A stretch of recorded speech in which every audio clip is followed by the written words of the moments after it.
ওই বৰ দেউতাই চাকি জ্বলাই গোসাঁই ঘৰ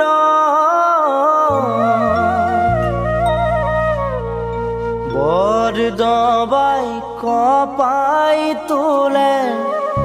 গধূলি পৰত